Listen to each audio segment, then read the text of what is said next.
Hindi cinema के महान कलाकार धर्मेंद्र अब हमारे बीच नहीं रहे। 89 वर्ष की उम्र में उन्होंने अंतिम सांसें ली। खबरदार तक की पूरी टीम की तरफ से उन्हें भावभीनी श्रद्धांजलि। धर्मेंद्र के निधन होने के बाद बहुत समय तक लोगों को इस बारे में कोई जानकारी नहीं मिली और जब उन्हें शवदाह के लिए विरले के श्मशान घाट पर लाया गया तब लोगों को उनके निधन के बारे में जानकारी मिली और इसके साथ ही पूरे देश में शोक की एक लहर फैल गई। सिनेमा की हस्तियों के अलावा देश के राष्ट्रपति से लेकर प्रधानमंत्री और लोकसभा में नेता, विपक्ष से लेकर कई राज्यों के मुख्यमंत्रियों तक ने उन्हें श्रद्धांजलि अर्पित करते हुए कृतज्ञता अर्पित की। धर्मेंद्र का जन्म पंजाब के नसराली गांव में हुआ था और अपने माता पिता के इनके फिल्मों में काम करने की नहीं इच्छा रहने के बावजूद इन्होंने जब पंजाब के उस छोटे से गांव में से बम्बई का रुख किया था तो फिल्मों में उनका काम मिल जाना कोई आसान काम नहीं था। यहाँ भी उन्हें बड़े पापड़ बेलने पड़े। सबसे पहले तो जो पैसा लेकर वे घर से चले थे वह थोड़े ही दिनों में यहाँ समाप्त हो गया और तब इन्हें गुजारा करने के लिए गैरेज तक में काम करना पड़ा। रहने के लिए लोगों की कृतज्ञता से मिले बालकोनी या नहीं तो फुटपाथ पर भी इन्हें जीवन बिताना पड़ रहा था, लेकिन उसके बावजूद जिद थी कि फिल्मों में काम करके ही लौटेंगे, नाम कमा करके ही लौटेंगे। लेकिन इसके बावजूद जब वे फिल्मों में ऑडिशन देने के लिए जाते थे तो ज़्यादातर इन्हें रिजेक्शन का ही सामना करना पड़ता था और ये इस उम्मीद में जाकर फिल्म स्टूडियो के बाहर बैठ जाया करते थे और लंबे समय तक वक्त जाया करते थे कि कहीं किसी की नज़र कम से कम चेहरे और शरीर सौष्ठव पर पड़ा और कोई छोटा मोटा रोल भी मिल गया तो बड़ी बात होगी। लेकिन अक्सर वह भी नहीं मिल पाता था। दिल भी तेरा मैं भी तेरा फिल्म में इन्हें काम मिला। 51 रुपये की मजदूरी तो मिली लेकिन यह फिल्म नहीं चली। लेकिन भाग दौड़ के इसी क्रम में जब कभी उनका मन वापस करने के लिए कहने लगा था तब उन्हें महान अदाकारी मीना कुमारी का सहयोग मिला और उनके सहयोग से जब उन्होंने फूल और पत्थर मीना कुमारी के साथ ही बनाए और उसमें उन दोनों का अभिनय चल गया। एक विधवा से विवाह करने का आदर्श प्रस्तुत करने वाला और एक जिम्मेदारी निभाने वाला जो चोर से एक अच्छे स्थान में परिणत हो रहा था। यह कहानी लोगों को बड़ी अच्छी लगी और फिल्म सुपरहिट हो गया और इसके बाद धर्मेंद्र ने फिल्मों में कभी पीछे मुड़कर नहीं देखा और एक से एक सुपरहिट फिल्में देते देते उन्होंने 300 से भी ज़्यादा फिल्मों में काम किया। आइए एक नज़र डालते हैं धर्मेंद्र के पारिवारिक जीवन से लेकर उनके फिल्मी और राजनीतिक सफरनामे पर। धर्मेंद्र के पारिवारिक स्थिति की बात करें तो धर्मेंद्र केवल कृष्ण और सतवंत कौर के पुत्र थे। उनका जन्म एक पंजाबी जाट परिवार में हुआ था और इन्होंने मैट्रिक तक की शिक्षा प्राप्त की थी। धर्मेंद्र को 2 विवाह हुए हैं। 19 वर्ष की उम्र में इनका पहला विवाह प्रकाश कौर के संग हुआ था। इसके बाद इन्होंने 1980 ईस्वी में दूसरा विवाह जानी मानी सिने तारिका हेमा मालिनी के साथ किया था। प्रकाश कौर से उन्हें 4 बच्चे हुए हैं जिनका नाम सन्नी देओल, बॉबी देओल, विजेता और अजीता है। हेमा मालिनी से इन्हें 2 बेटियां हुई हैं जिनका नाम ईसा और आहाना है। बात धर्मेंद्र के फिल्मी सफरनामे की जाए उन्होंने 1960 में फिल्म दिल भी तेरा हम भी तेरे से सिनेमा जगत में प्रवेश किया था। इसके बाद वह बॉयफ्रेंड में सहायक भूमिका में भी दिखाई दिए थे। वर्ष 1961 में रिलीज हुई 16 और शबनम धर्मेंद्र के करियर की पहली टर्निंग पॉइंट बनी। इस फिल्म ने उन्हें रातों रात स्टार बना दिया।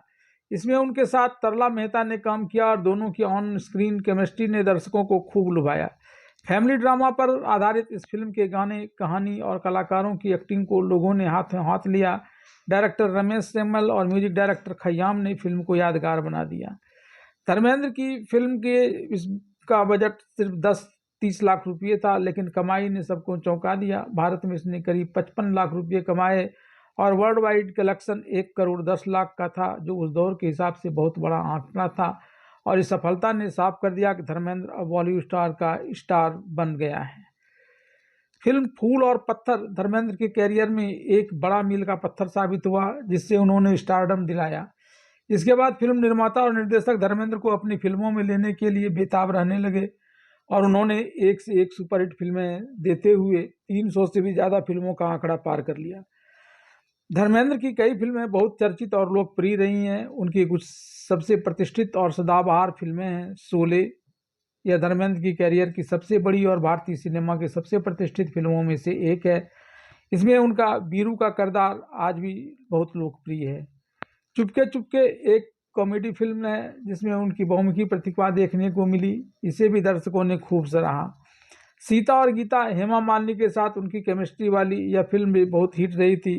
फूल और पत्थर यह फिल्म धर्मेंद्र के कैरियर में एक महत्वपूर्ण मोड़ साबित हुई थी और इसने उन्हें ही मैन की छवि दी थी। यादों की बारात यह अपने समय की एक प्रभावशाली मसाला फिल्म थी, जिसमें एक्शन, ड्रामा और संगीत का बेहतरीन मिश्रण था। सत्यकाम, इस फिल्म में उनके अभिनय को समीक्षकों द्वारा बहुत सराहा गया। इसे उनकी बेहतरीन फिल्मों में गिना जाता है। धर्मवीर, यह एक एक्शन और एडवेंचर फिल्म थी जो बॉक्स ऑफिस पर ब्लॉकबस्टर साबित हुई थी। प्रतिज्ञा इनकी एक और सबसे बड़ी सफल फिल्में थी जिसके बारे में अक्सर बातें किया करते थे। इसके अलावा जुगनू, यह फिल्म भी बॉक्स ऑफिस पर सुपरहिट रही थी। और इसके अलावा मेरा गांव मेरा देश, the burning train, Raja Rani, loafer और अपने जैसी कई अन्य फिल्में भी इनकी काफ़ी यादगार रहीं। बात अगर धर्मेंद्र के कुछ प्रमुख फिल्मी डायलॉग की करें तो इसके अंतर्गत कई डायलॉग आते हैं। फिल्म शोले का डायलॉग सबसे ज़्यादा प्रसिद्ध हुआ था, कूद जाऊंगा, फांद जाऊंगा, मर जाऊंगा, हट जाओ भाइयों, अब मैं रुकने वाला नहीं हूँ, अब जान देकर रहूँगा। इसके अलावा इसी फिल्म में बसंती, इन कुत्तों के सामने मत नाचना भी प्रमुख रही है। फिल्म अपने का डायलॉग, पहले हिंदुस्तान को समझ लो, हिंदी अपने आप समझ में आ जाएगी। फिल्म गुलामी का डायलॉग, कभी ज़मीन से बात की है ठाकुर, यह ज़मीन हमारी माँ है।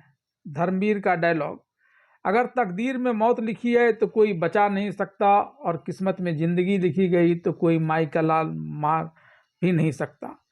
फिल्म फूल और पत्थर का डायलॉग, ये दुनिया बहुत बुरी है शांति, जो कुछ देती है बुरा बनने के बाद देती है। फिल्म यादों की बारात का डायलॉग, कुत्ते कमीने, मैं तेरा खून पी जाऊंगा। अब बात धर्मेंद्र के राजनीतिक सफरनामे की करें तो धर्मेंद्र ने 2004 में राजनीति में प्रवेश किया। लालकृष्ण आडवाणी जैसे वरिष्ठ नेताओं के समर्थन से उन्होंने राजस्थान के बीकानेर से चुनाव लड़ा। अपनी व्यापक लोकप्रियता का उपयोग करते हुए उन्होंने कांग्रेस उम्मीदवार रामेश्वर लाल डूडी को लगभग 60,000 मतों से हराया और 14वीं लोकसभा में सांसद बने। बीजेपी उम्मीदवार के रूप में धर्मेंद्र ने 2004 के लोकसभा चुनाव में राजस्थान के चूरू से बलराम जाखड़ के खिलाफ चुनाव लड़ने से इनकार कर दिया था। तब उन्हें बीकानेर से चुनाव लड़ाया गया और वहां उन्होंने जीत हासिल की थी। धर्मेंद्र के राजनीतिक अभियान ने उनके आकर्षण और उनके विवाद दोनों के लिए ध्यान आकर्षित किया था। चुनाव के दौरान उन्होंने इस बात के लिए उन्हें आलोचना का सामना करना पड़ा कि उन्होंने कहा था कि उन्हें लोकतंत्र की बुनियादी शिष्टाचार सिखाने के लिए अस्थायी तानाशाह चुना जाना चाहिए। जीतने के बाद संसद में उनकी भागीदारी सीमित रही। अपना 5 साल का कार्यकाल पूरा करने के बाद धर्मेंद्र ने राजनीति छोड़ दी। धर्मेंद्र ने अपने राजनीतिक कैरियर पर खुलकर अफसोस जताया। उनके बेटे और अभिनेता सनी देओल ने बाद में एक इंटरव्यू में कहा कि उनके पिता को राजनीति पसंद नहीं थी और वे अक्सर इसके अंदरूनी कामकाज से निराश हो जाते थे। धर्मेंद्र ने खुद एक बार कहा था, काम मैं करता था, क्रेडिट कोई और ले जाता था, शायद वह जगह मेरे लिए नहीं था। हालांकि राजनीति से दूर रहने के बावजूद धर्मेंद्र ने अपने बेटे सनी देओल के लिए प्रचार किया, जिन्होंने 2019 में बीजेपी के टिकट पर गुरदासपुर से चुनाव लड़ा था। उस प्रचार के दौरान धर्मेंद्र ने पत्रकारों से कहा था, मैं यहाँ राजनीतिक भाषण देने नहीं आया हूँ क्योंकि मैं कोई राजनेता नहीं हूँ, मैं एक देशभक्त हूँ और मैं यहाँ स्थानीय मुद्दों की जानकारी लेने आया हूँ।